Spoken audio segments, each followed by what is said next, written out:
What's down, people, and welcome back to another episode of Ghetto Gospel. So where we left off at. Last week, we talked about how God promised to get that boy Abram all this land and to take care of his family. We also talked about how Abram moved his family down to Egypt when that famine hit, and then skated on his wife as soon as they crossed the border, talking about, "Tell him you my sister." Pharaoh, the king of Egypt, pulled Abram's wife to come stay with him. God wasn't too much feeling that and put hands on Pharaoh and his people. So Pharaoh kicked Abram out after he made that boy rich already. And now we caught up. So the first thing you see when you get into chapter 13 is it say Abram went up from Egypt to the Negev. And when you look up what Negev means, it literally means south. And if you like me, you probably think about directions like this, which make the idea going up to the south sound crazy. But you gotta remember that the idea north and south is different depending on where you're standing on the map. So even though what the writer considered south was north from Egypt, it was south for the folks he knew he was writing to. Kind of like how everybody in America know that this is definitely the south, but this piece down here ain't. When you up in this area right here, regardless of how far north it might be, it's downright southern with all of their southern charm.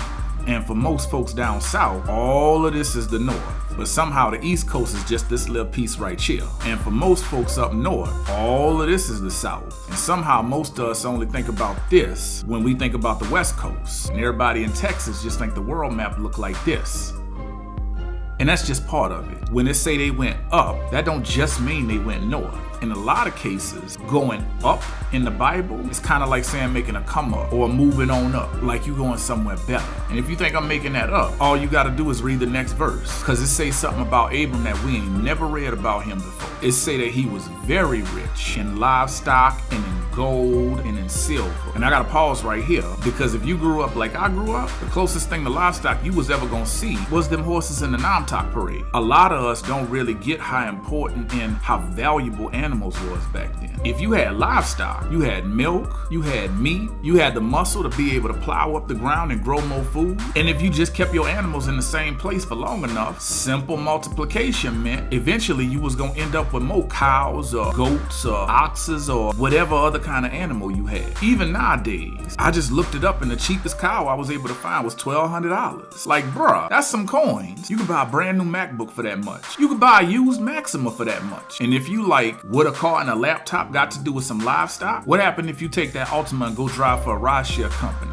Now you making money. What if you take that MacBook and start an online business? Now you making money. And it was the same thing for them. Folks in the Bible ain't just like having a bunch of animals around because they smell good. They absolutely do not. But that's literally how them folks put food on the table. And just like you gotta put gas in that Altima or pay your light bill if you want that MacBook to work, you gotta at least give that livestock grass to eat and water to drink if you want them to produce and reproduce. And that's the problem Abram ran into in verse 6. He had been traveling with his nephew this whole time. Like, they had been rolling together since Abram's daddy was still around, back when they stopped over in Haran. And just like any immigrant family will tell you, it's easier to make the family rich when the family do it together. And by this point, Abram and his nephew had so much livestock, it wasn't enough resources in the land, like water and grass, to support both of them, to the point where the shepherds they had on staff started arguing with each other. So Abram was like, man, we family. Our people can't be getting into it like this. Look, it's all this land out here. You pick a spot you like, and you head that way, and I'll go the other way. So his little nephew was like, I like that spot over there. The one with all the water on it, over there by Sodom? Yeah, boy.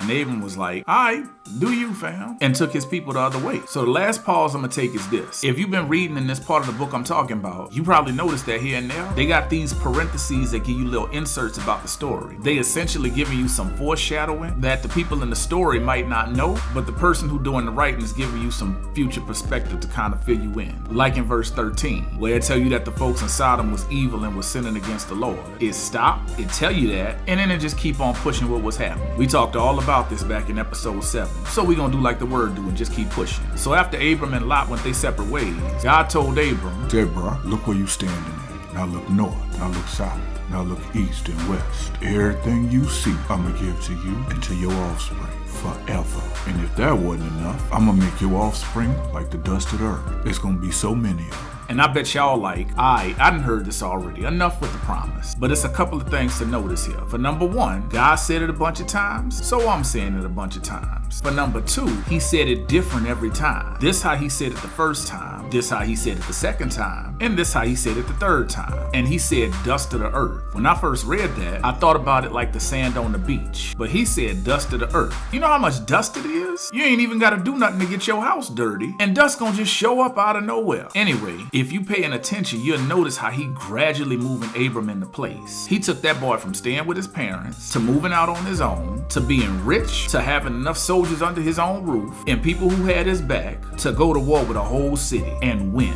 Oh, we ain't talked about that yet? Well, that's it for this week. I'll see y'all next week when we get into it. And as always, peace, and I hope y'all people straight.